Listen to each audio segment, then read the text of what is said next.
לא לפחד, השם אלוקיך הולך איתך. עם ישראל לא מפחד, השם אלוקינו השם אחד.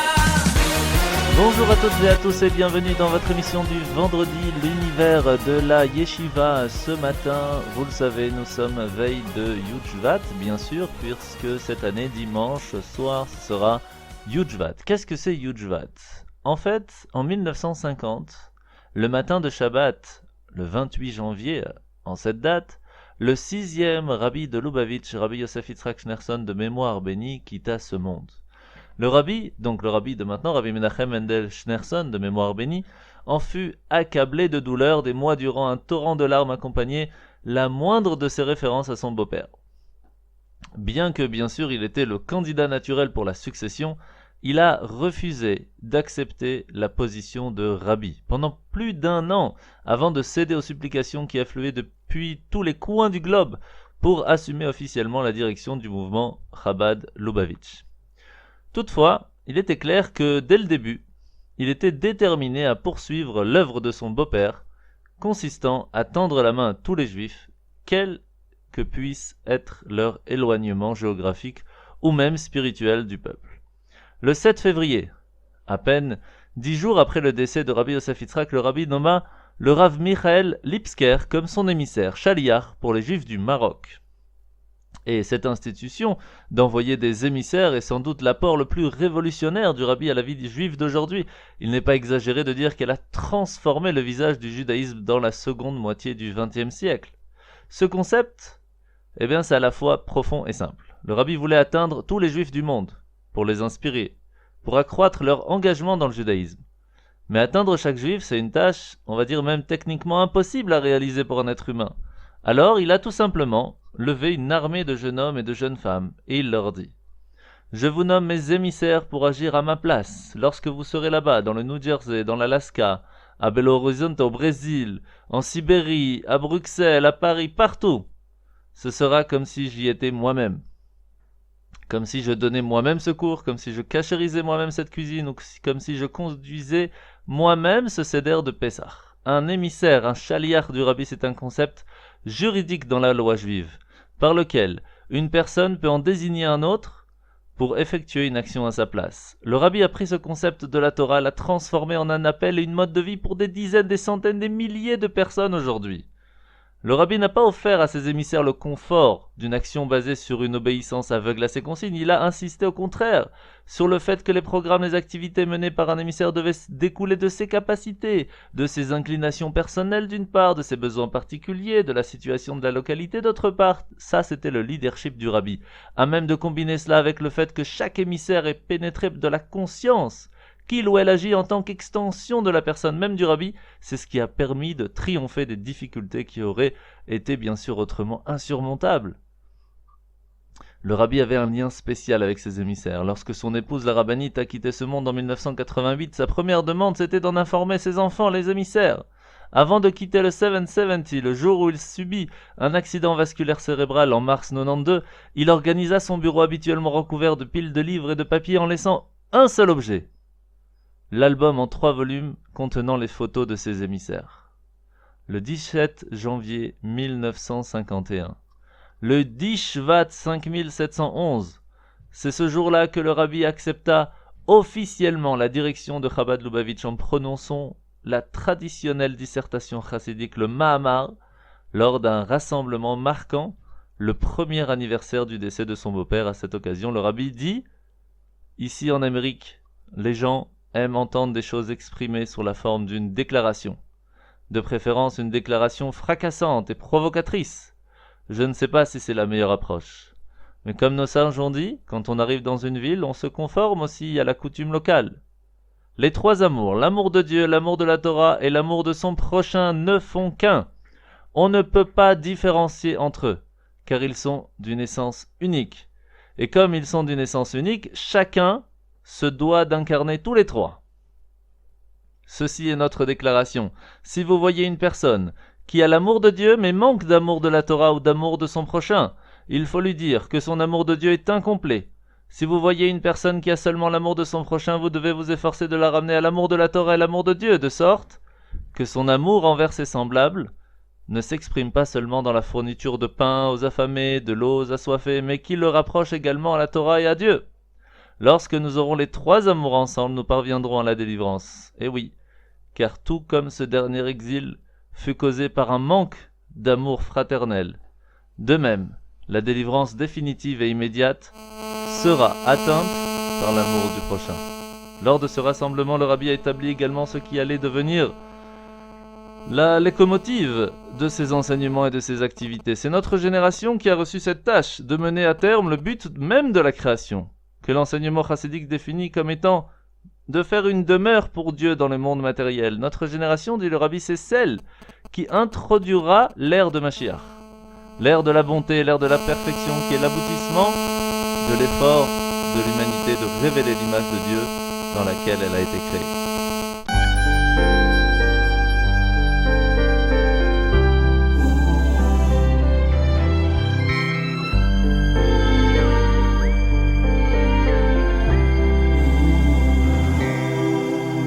Bien meilitz yoshe mul magit pesha bien meilitz yoshe mul magit pesha Tagid le Yaakov דבר מלכוי ומשפוט ויה מלך המשפוט וצדקנו במשפוט המלך המשפוט יה מלך המשפוט תגיד ליעקב דבר מלכוי ומשפוט ויה מלך המשפוט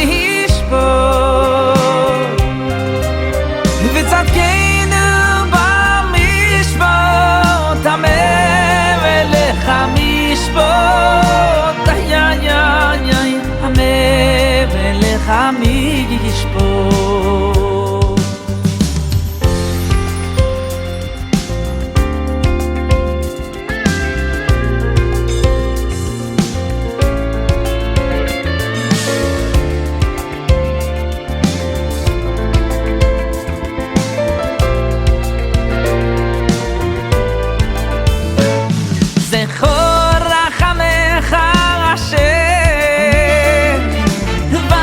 סנדל אליך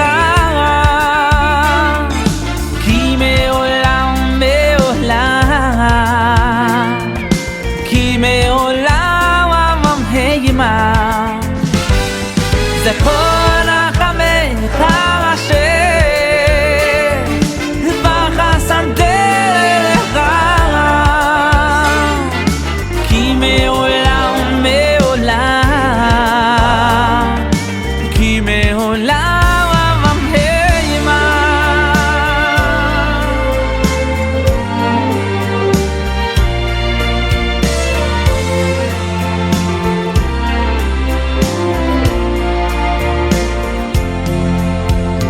אוי ישו זקנים מוזקנוס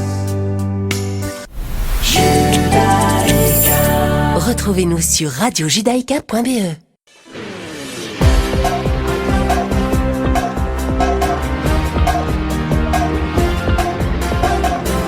Comme vous le savez, nous sommes bientôt à la fête de Tou Bishvat, alors pour cela, écoutons maintenant quelques lois sur les bénédictions à faire, comment les faire, quel est le sens des bénédictions de Tou Bishvat. Boker Tov et Shavua Tov, nous sommes à un peu moins de 15 jours de la fête de Tou Bishvat, qui va tomber pas Shabbat qui arrive, mais Shabbat prochain. Tou Bishvat, c'est la fête où on va faire beaucoup de bénédictions, des brachot, et donc on va profiter de ces quelques jours qui nous séparent de cette fête pour réviser, réapprendre et réexpliquer le sens de ces bénédictions.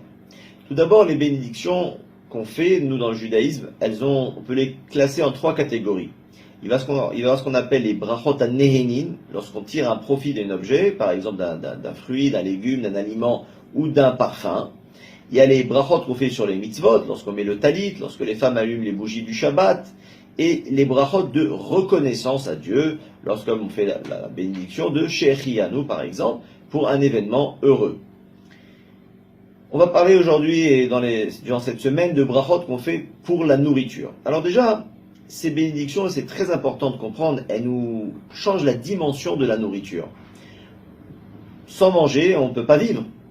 L'homme sans nourriture, on voit très bien les jours de jeûne, il nous manque un café, il nous manque quelque chose, et on ne se sent déjà pas très bien. Donc au combien on ne pourrait pas tenir le coup sans nourriture du tout. Mais lorsque l'on mange, la Gemara, la Kabbale aussi nous explique que toute cette nourriture cachère, bien sûr, contient en elle des étincelles divines. Cette nourriture se transforme en énergie, en sang, dans notre corps, et va nous permettre de vivre. Donc, on vit grâce à cette nourriture, parce que dedans, donc, elle renferme des étincelles divines. Nous, pour pouvoir récupérer ces étincelles divines, on ne doit pas les voler à Dieu, on doit les racheter à Dieu. C'est pourquoi on prononce dessus les bénédictions de Sheakol Niabidvaro, par exemple, pour les liquides, à part le vin, et tout aliment qui ne pousse pas directement de la terre, comme la viande, le chocolat, voilà pour quelques exemples, les yaourts, et mésonotes pour les aliments. Durant la semaine, Bezrat Hashem, on réexpliquera toutes les catégories, mais lorsqu'on prononce la bénédiction, on extirpe cette étincelle de cette nourriture, et elle va nous donner une vie, une force de pouvoir agir et prodiguer le bien autour de nous et d'accomplir la Torah et les mitzvot. Donc, concentrez-vous bien cette semaine, écoutez bien les cours Bezrat Hashem, faites-les partager autour de vous. On va se renforcer tous ensemble dans la prononciation des bénédictions. Si on n'a pas l'habitude de le faire, là on va prendre sur nous de prononcer ces bénédictions. Ce n'est pas compliqué, on fera tout pour l'expliquer de manière la plus simple possible. Et Bezrat Hashem, par cet effort sur les bénédictions, non seulement on libérera les étincelles divines qui font partie des choses qui peuvent rapprocher la vie du Mashiach, et en plus, on arrivera à prendre conscience, comme le dit la Gemara dans Masechet Brachot, au début, la Hashem Aret Sumloa, Dieu appartient, tout ce qui appartient sur la terre appartient à Dieu, et après, Ve'aretz Natan Ivne Adam, Dieu a donné la terre aux hommes, après la bénédiction, on pourra encore mieux comprendre notre venue sur la terre par la récitation de ces bénédictions. Excellente journée, Shavua Tov.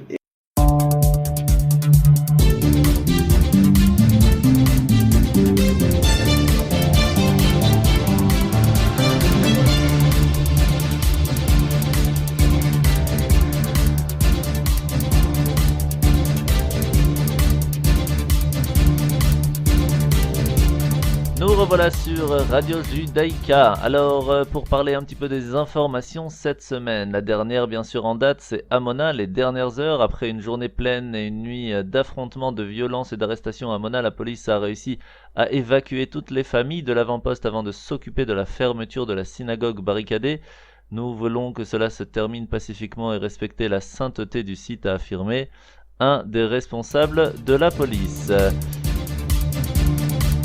Le code de la cache-route.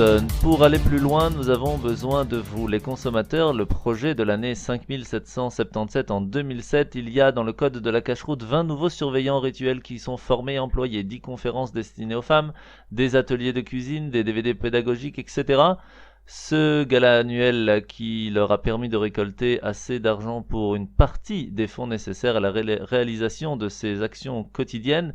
Vous pouvez aussi contribuer sur internet, code de la cache-route. Un prix de la Fédération juive aux Shluchim, aux émissaires de Caroline du Nord. Pendant les 15 dernières années, le Rav Blooming et son épouse ont accueilli des étudiants au centre Ror Chabad de l'Université Nord Chapel Hill et de l'Université Duke en Caroline du Nord. Ils ont logé et nourri des centaines de patients et leurs familles à Beth Hanor, la maison de convalescence du centre médical Duke. Eh bien, la communauté juive de Caroline du Nord a beaucoup apprécié les services de Rav Blooming et de son épouse. Une cérémonie a été organisée le 22 janvier pour leur décerner le prix Erland Gladys Siegel pour leur travail avec les jeunes, une désignation prestigieuse accordée chaque année par la Fédération juive de Durham Chapel Hill.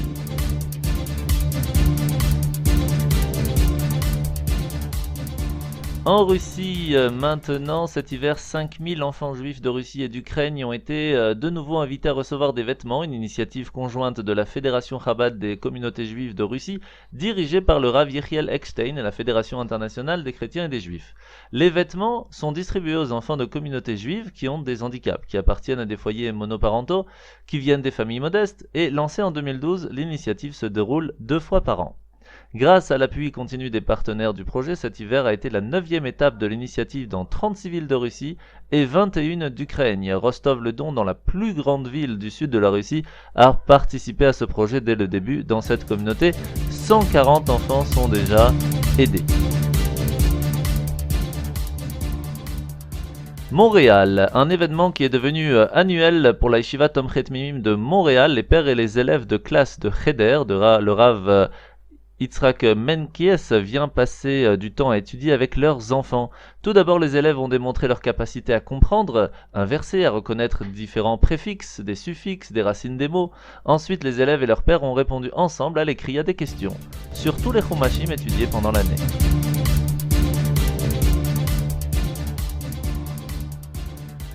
Passons maintenant à la vache rousse. Le Rav Ben Yershkovitz Shaliach à Mexico, au Mexique, vient de trouver une vache rousse conforme aux lois de la Torah. Le Rav Yershkovitz s'est déplacé dans une nouvelle ferme pour se procurer du lait kasher.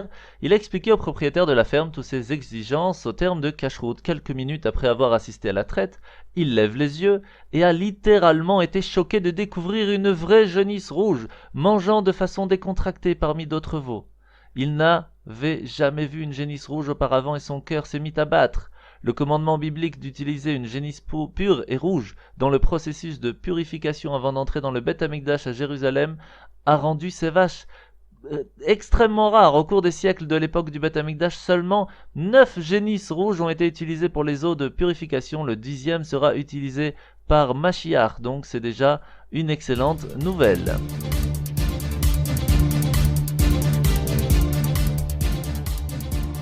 Petit tour par Paris. Il met les téphilines pour la première fois à l'âge de 66 ans chez Silver Store dans le magasin Kasher. On le souhaite bien sûr un grand Mazal Tov pour cette bar mitzvah.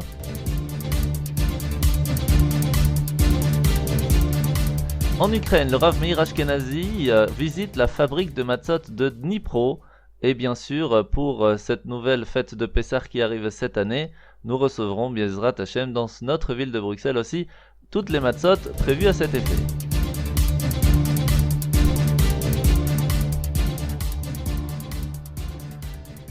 Et bien sûr, puisque nous sommes à Bruxelles, une conférence est prévue ce dimanche 5 février 2017 à 19h45 sur le thème « L'éducation positive, un défi plus jamais que d'actualité » par Raphaël Halimi, responsable pédagogique et animateur des jeunes à Paris, ou ça, au 159 avenue du Guy, 1180 Bruxelles à la Yeshiva. Pour information, vous pouvez me contacter au 0484 969 303.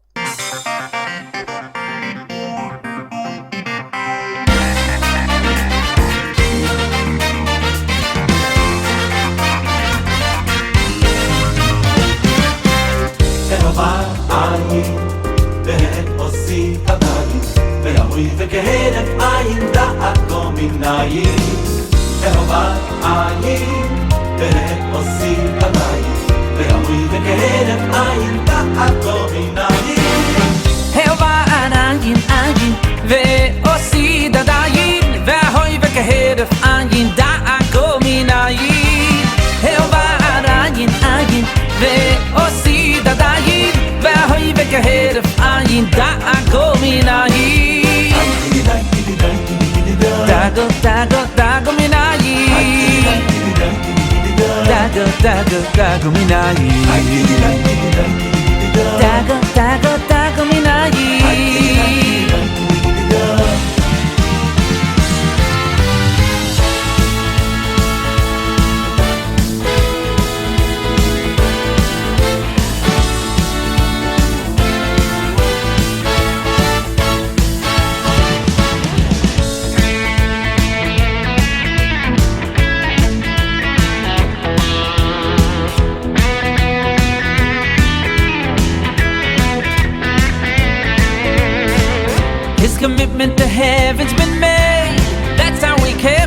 sanity. His religion never will fade, counting each day so anxiously. Fought for his rights, never did bend, his goals reviving energy.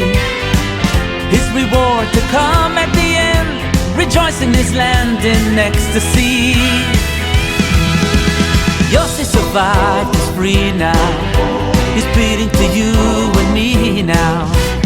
Always have in mind our brothers left behind, trapped in the Iron Curtain, leading in demonstrations, inspiring inspiration. Thousands shouting no, let my people go, enough of your bluff and your hurting. Thousands shouting no, let my people go, enough of your bluff and your hurting.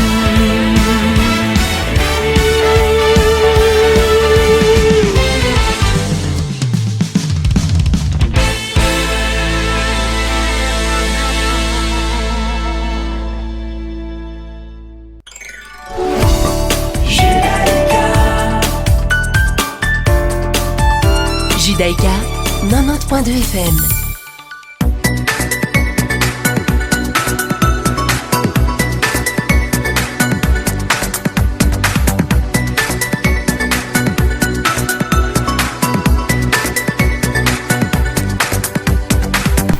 Nous revoilà sur Radio Judaïka. Nous sommes maintenant dans la partie de l'émission où nous allons parler de la paracha. Parachat Bo cette semaine, les 3 dernières plaies s'abattent sur l'Égypte, un immense nuage de sauterelles qui va dévorer toutes les plantations, puis Rocher, l'obscurité épaisse et palpable qui enveloppe le pays et tous les premiers-nés de l'Égypte, en fin de compte, sont tués à minuit, le 15e jour du mois de Nissan. Dieu, dans la paracha, va nous ordonner la première mitzvah. Le premier commandement que nous recevons à ce moment-là, c'est d'établir un calendrier, basé sur la renaissance périodique de la lune, bien sûr. Les Israélites, à ce moment-là, doivent offrir à Dieu un sacrifice pascal, c'est le Korban Pessah, le sacrifice que nous mangeons spécialement pour Pessah. C'est un agneau ou un chevreau qui doit être égorgé, son sang doit être aspergé sur les montants et le linteau de la porte de chaque foyer juif, afin que Dieu saute par-dessus. C'est pour cela que la fête de Pessah s'appelle Pessah, qui veut dire sauter. Et ces maisons, lorsqu'il ira tuer les premiers-nés égyptiens, la viande grillée du sacrifice devrait être consommée ce soir-là avec de la matzah et des herbes amères. La mort des premiers-nés finit donc par briser la résistance de Pharaon qui va renvoyer les Bnei Israël de sa terre. Ils vont partir tellement vite qu'ils vont pas avoir le temps de préparer du pain et c'est pour cela que nous mangeons encore jusqu'à aujourd'hui de la matzah. Avant de partir, ils vont demander à leurs voisins égyptiens de l'or, de l'argent, des vêtements qui vont vider l'Égypte de ses richesses.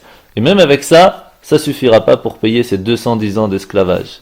Les enfants d'Israël vont recevoir le commandement de consacrer tous leurs premiers-nés et de célébrer l'anniversaire de l'Exode chaque année, donc la sortie d'Égypte, en premièrement faire attention qu'il n'y a pas de chametz, c'est tout le levain, de leur possession pendant 7 jours, en mangeant de la matzah et surtout en racontant l'histoire de la délivrance à nos enfants.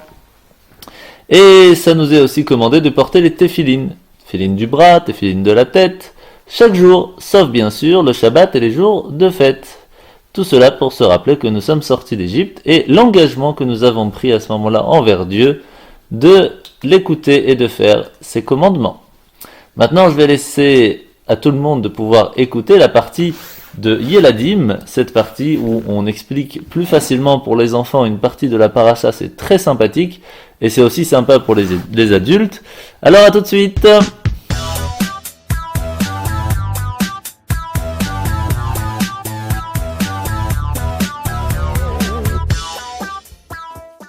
Dans la paracha de cette semaine se trouve un verset dans lequel les Égyptiens se plaignent à Paro des malheurs qu'ils ont dû subir à cause des béné Israël. Les malheurs qu'ils ont dû subir? Eh ben, elle est bien bonne celle-là. Ils ont la mémoire courte, ces Égyptiens. Ils ne se souviennent pas de toutes les souffrances qu'ils ont fait subir au béné Israël durant l'esclavage? Je comprends ta réaction, Coco. Et c'est vrai que les Égyptiens ont bien mérité ce qui leur arrivait avec les plaies. Oui, ils l'ont bien mérité. Mais si la Torah nous rapporte leurs plaintes, c'est pour nous faire prendre conscience de quelque chose que l'on n'aurait pas remarqué sans ce verset. Ah oui? Et c'est quoi qu'on n'aurait pas remarqué? Eh bien pour te l'expliquer, je vais te raconter un machal. Si Benny avait été là, il aurait dit chouette, chouette. Un jour, un homme aisé demanda à son serviteur d'aller lui chercher du poisson au marché. Bon alors, tu as bien compris. Je veux un bon poisson pour mon repas de ce soir. Oui, oui, patron, j'ai bien compris, vous voulez une boisson. Mais non, pas une boisson, un poisson. Mais oui, j'ai compris, c'était juste une blague, une boisson, un poisson. Mais pas d'humour. Ce serviteur commence vraiment à me fatiguer. Il n'est jamais sérieux dans son travail. J'espère qu'il va faire ce que je lui ai demandé cette fois. Sinon, je le punirai sévèrement. 2 heures plus tard, le serviteur revint du marché, l'air un peu éméché. Voilà, patron, un bon poisson pour votre repas de ce soir. Vous allez vous régaler. Mais pourquoi tu as tant tardé? J'avais besoin de toi ici. Quoi? Tardé? Moi? Ah oui. Eh ben, j'ai fait le tour du marché pour vous choisir le meilleur poisson. Tu as fait le tour du marché? Vu ton état, je dirais plutôt que tu as fait le tour des tavernes. Ah non, ça c'est pas vrai, j'ai été que dans 3 tavernes seulement. Et qu'est-ce que c'est que cette odeur? Ça sent mauvais. Ah bon? Vous trouvez? Bon, peut-être. Mais moi, j'ai le nez chouvé, le bénoché, enfin, je sens rien, quoi. Mais cette odeur, elle vient du poisson. Mais il est pourri, ton poisson. Pourri? Ah bon, vous croyez? Pourtant, vu le nombre de mouches qui tournaient autour, j'ai pensé qu'il devait être succulent. Cette fois, tu as dépassé toutes tes limites. Je vais sévèrement te punir. Et c'est toi qui vas choisir ta punition. Choisir ma punition? Super, j'adore les jeux. Alors je choisis entre quoi et quoi? Soit tu manges ton poisson pourri, soit tu reçois 100 coups, soit tu payes une amende de 100 pièces. Le serviteur eut vite fait de choisir sa punition. Je vais essayer de deviner. C'est sûr qu'il n'allait pas payer. Et puis, les coups, ça ne plaît à personne. Alors moi, je pense qu'il va choisir de manger le poisson. Bravo Coco, c'est exactement ça qu'il a choisi, mais il a vite regretté son choix.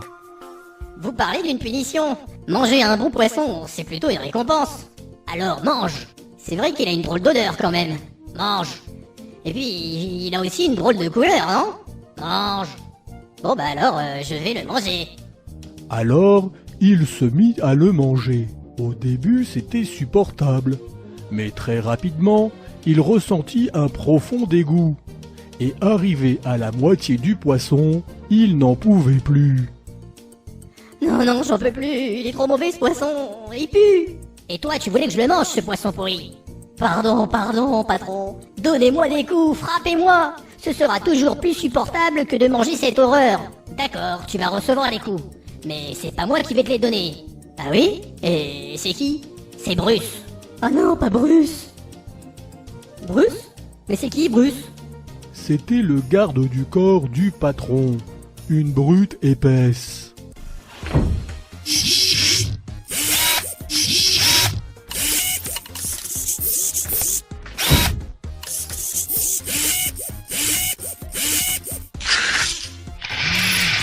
Bonjour, je m'appelle Bruce. Ouille, ça va faire mal. Oui, et ça lui a fait tellement mal qu'après 60 coups, le pauvre serviteur supplia qu'on arrête et dit qu'il préférait payer 100 pièces. Alors si je comprends bien, au final, il a mangé une bonne partie du poisson, il a reçu 60 coups, et il a aussi payé les 100 pièces. Oui, Coco. Eh ben, il aurait mieux fait de payer les 100 pièces tout de suite. Il aurait évité les autres malheurs. Exactement, Coco. Et c'est ça que le verset vient nous faire remarquer. Les Égyptiens se sont plaints car ils ont non seulement reçu les plaies, Oui, ils ont reçu les 10 plaies et leur pays a été complètement détruit. en plus, ils ont dû libérer leurs esclaves hébreux, Plus de pays et plus d'esclaves. et en plus, il ne faut pas oublier que les béné Israël sont partis avec toutes les richesses des Égyptiens. Oui, et tout comme le serviteur qui a amené le poisson pourri à son patron, ils ont subi les 3 punitions. Ça aurait été moins douloureux s'ils avaient simplement libéré les béni Israël dès le début. Oui, Coco, et tu as compris comment Hachem punit les Réchaïm. Eh bien bravo, il est très bien cette Vartora. Ah oui? Et oui, il plaira beaucoup aux visiteurs de votre île. Merci Coco, tu es gentil. Merci beaucoup, à bientôt.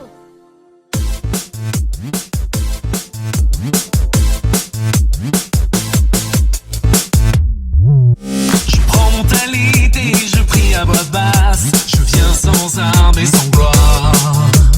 Je parle au nom de tous les miens qui marchent sur ce fil qu'on appelle l'exil. L'envers du décor nous fait croire encore qu'il y a tant de mystères à comprendre. Même les horloges tournent des hommes.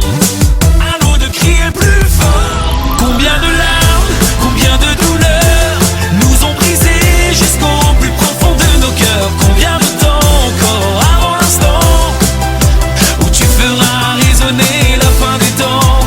Et vous les anges, qu'attendez-vous? Descendez, venez danser tout près de nous. C'est par vos cris de joie que vous guiderez nos pas vers l'harmonie d'une nouvelle histoire. Milliers d'années sans même désespérer, un nombre infini de prières élevées, une symphonie reprise à l'infini.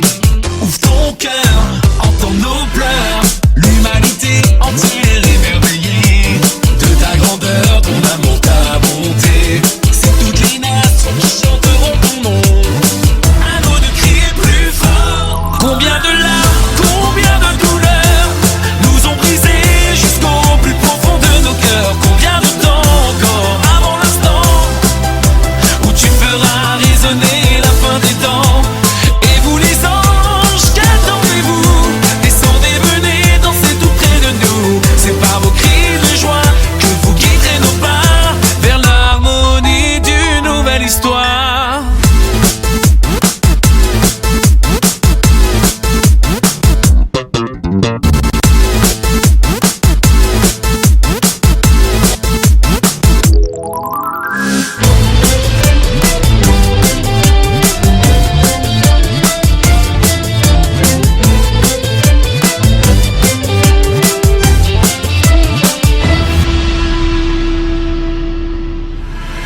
Combien de larmes, combien de douleurs nous ont brisés jusqu'au plus profond de nos cœurs. Combien de temps encore avant l'instant où tu feras résonner la fin des temps.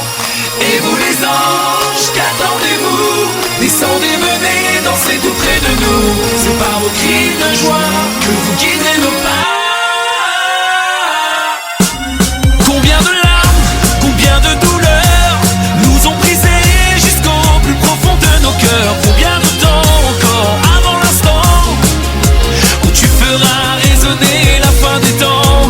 Et vous les anges, qu'attendez-vous? Descendez, venez danser tout près de nous. C'est par vos cris de joie que vous guiderez nos pas vers l'harmonie d'une nouvelle histoire.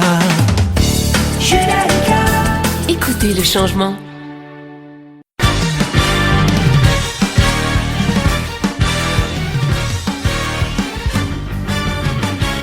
Et si on passait maintenant à la partie de l'histoire? Une petite histoire chaque semaine. Cette semaine, je vous propose d'écouter une histoire d'un Ben Israël qui va pour faire la tfila, qui vient pour commencer à faire sa prière. Dans la partie de la Hamida, comme vous le savez, nous n'avons pas le droit de parler, de répondre à quelqu'un. Nous devons nous concentrer à 100% car nous sommes devant Dieu en train de lui parler. Écoutez cette histoire magnifique d'un Ben Israël qui fait sa tfila.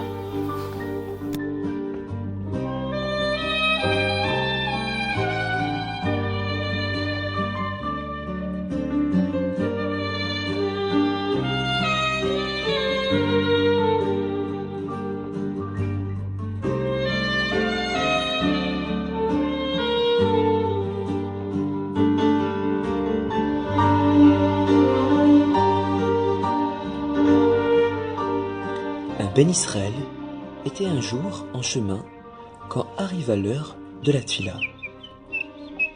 Il chercha un coin tranquille au bord de la route où il puisse prier sans être dérangé. Et là, il commença sa tfila. Ses yeux ne quittaient pas le sidour. Il prononçait chaque mot de sa tfila avec une voix douce.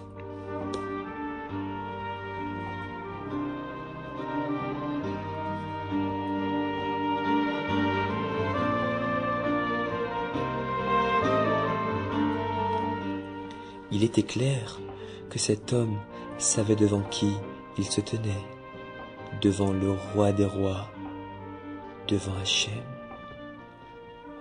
De loin, on entendit quelqu'un marcher lourdement.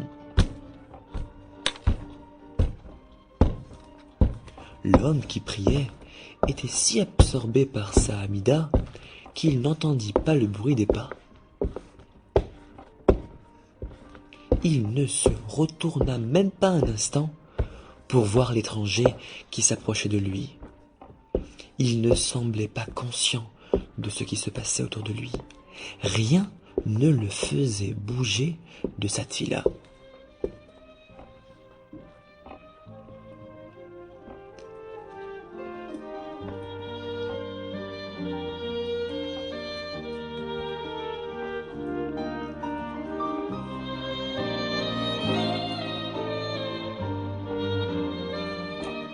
Après quelques minutes, le nouvel arrivé vint se poster devant lui.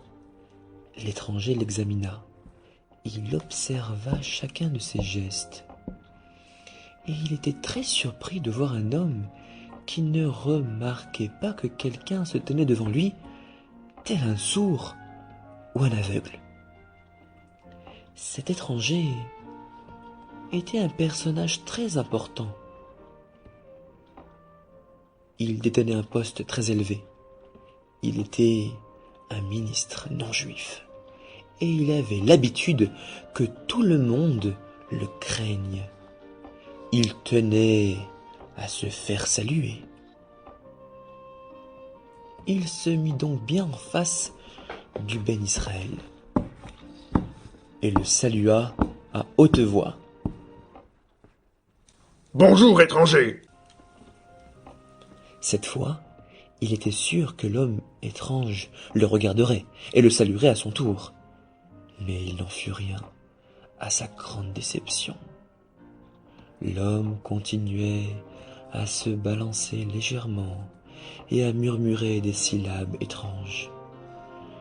Il ne fit aucune attention au ministre qui était posté devant lui. Il y avait de là quelques minutes. Le ministre se sentait profondément vexé. Il attendit encore quelques instants. Et là, il devint rouge de colère. Ses yeux se firent menaçants. Et il se mit à marcher de long en large avec fureur.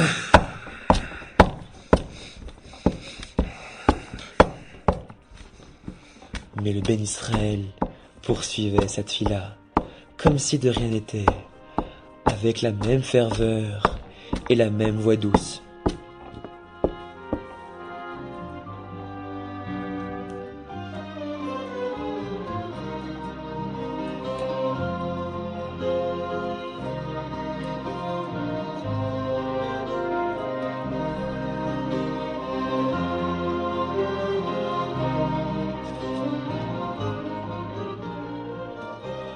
Le ministre attendit que l'homme finisse sa tfila, en étouffant à peine sa colère. Il vit que l'homme fit 3 pas en arrière, prononça quelques phrases, puis retourna 3 pas en avant.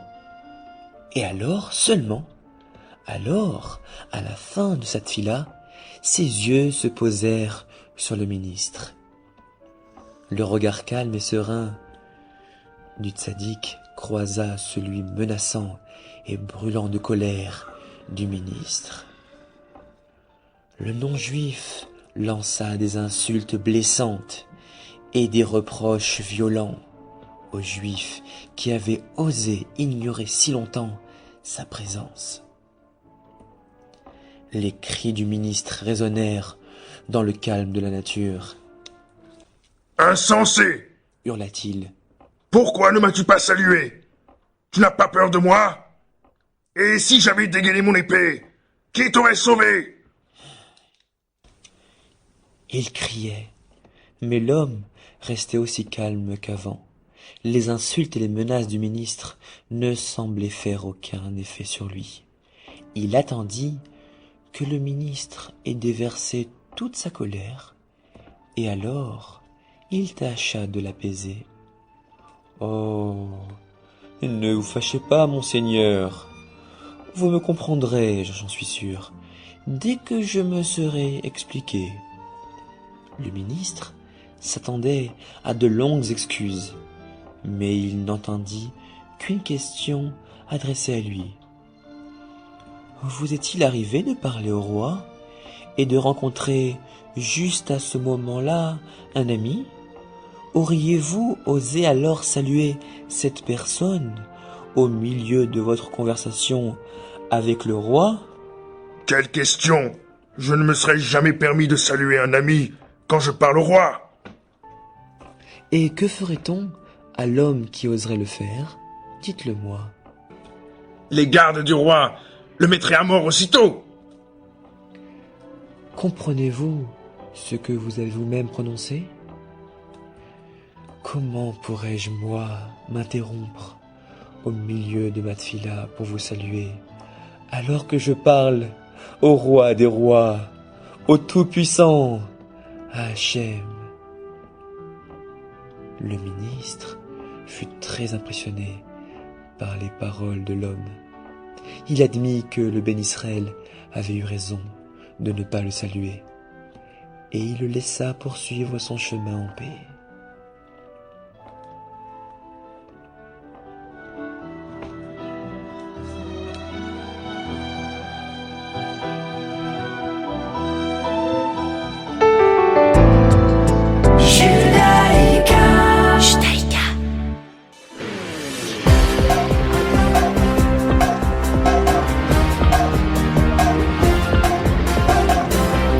Et bien voilà, c'est bientôt la fin de cette émission, mais avant, nous allons passer bien sûr aux questions des auditeurs. La première question, c'est quelle est la raison, pourquoi est-ce qu'on ne mélange pas une joie avec une joie, ce qui veut dire que lorsque c'est un jour de fête, on ne fait pas de mariage par exemple, et on ne fait pas de mariage aussi de la même famille le même jour, etc. Pourquoi?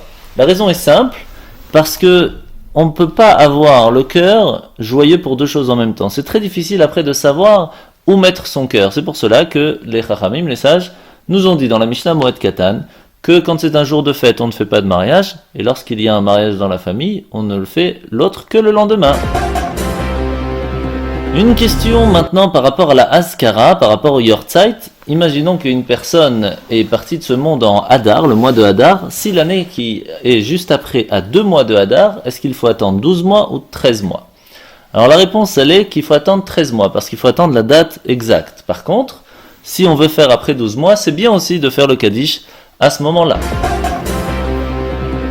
Une autre question, la question qui est posée, c'est pourquoi est-ce qu'il est interdit de voir les Kohanim pendant le moment de la bénédiction des Kohanim à la synagogue?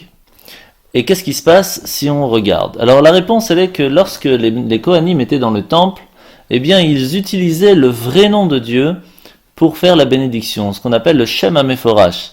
Lorsque on utilise ce nom qui est interdit à être utilisé aujourd'hui, bien sûr, alors premièrement c'est seulement les kabbalistes qui le connaissent, donc c'est pas du tout évident de le connaître et de savoir le dire, eh bien à ce moment-là, c'était interdit de regarder le Kohen pendant ce moment-là parce qu'on pouvait oublier tout ce qu'il y avait autour de nous et on pouvait carrément oublier qu'il y avait la bénédiction des Kohanim qui était en train de se faire. Donc c'est pour cela que nous mettons le talit sur les yeux à ce moment-là. Et lorsque quelqu'un regardait le Kohen à ce moment-là, eh bien, il perdait un petit peu de la force de sa vue. Aujourd'hui, ce n'est pas la même chose, bien sûr, puisque le Kohen fait la bénédiction comme tout le monde aujourd'hui, sans dire le Shem HaMeforash, ce nom de Dieu secret. Et c'est pour cela que, si on a regardé, c'est pas très grave, mais on évite de regarder en raison, comme c'était avant, pendant le Beth Amikdash dans le temple. Une autre question, que faut-il faire lorsque nous avons coupé nos ongles? Et est-ce qu'on peut les couper avec nos dents?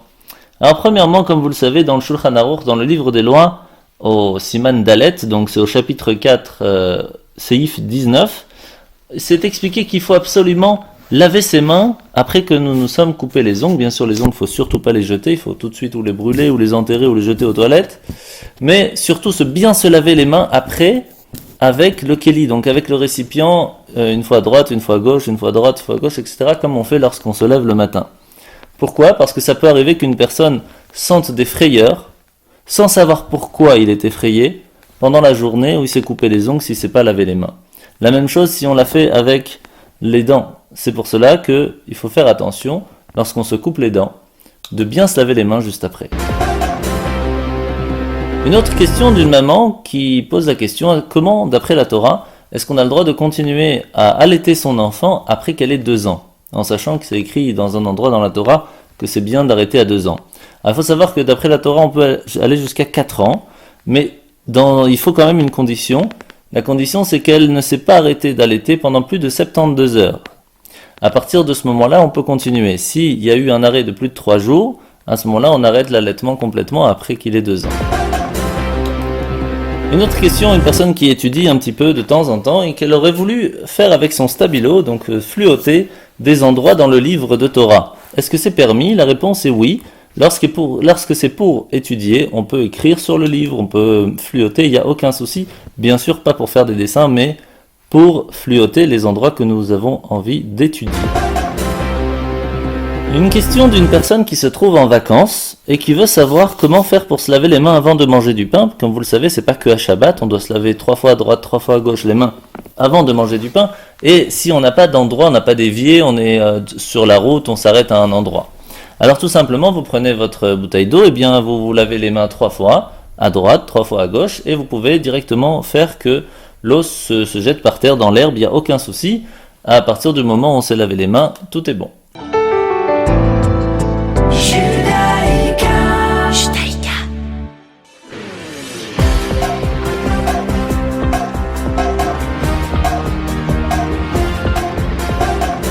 Et bien voilà, c'est ainsi que finit notre émission ce matin. Je vous rappelle que nous sommes le Shabbat Parashat Bo, et que ce soir il faudra allumer les bougies à 17h20, et que Shabbat se finira samedi soir à 18h32.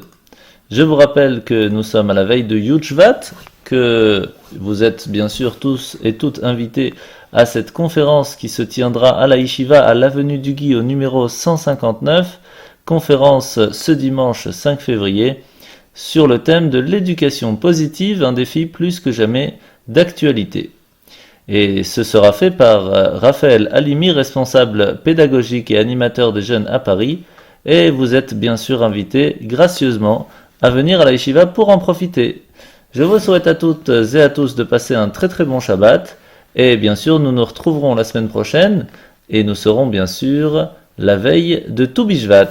Shabbat Shalom.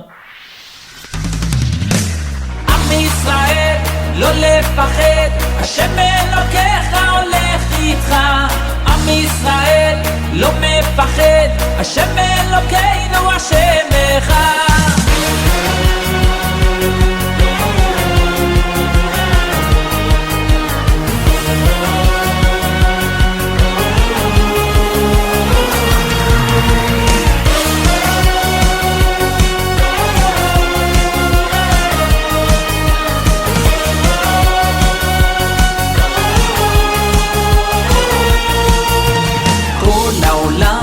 גשר צר, והעיקר לא לפחד כלל, ומלמעלה הוא שומר, צר ואויב לא יתקרב, אח לאח ויד ביד, ישראל זה עם אחד, ומלמעלה הוא עוזר, שומר שומר ישראל. עם ישראל לא לפחד, השם אלוקיך הולך איתך. עם ישראל לא מפחד, השם אלוקינו השם אחד. עם ישראל לא לפחד, השם אלוקיך הולך איתך. עם ישראל לא מפחד, השם אלוקינו השם אחד.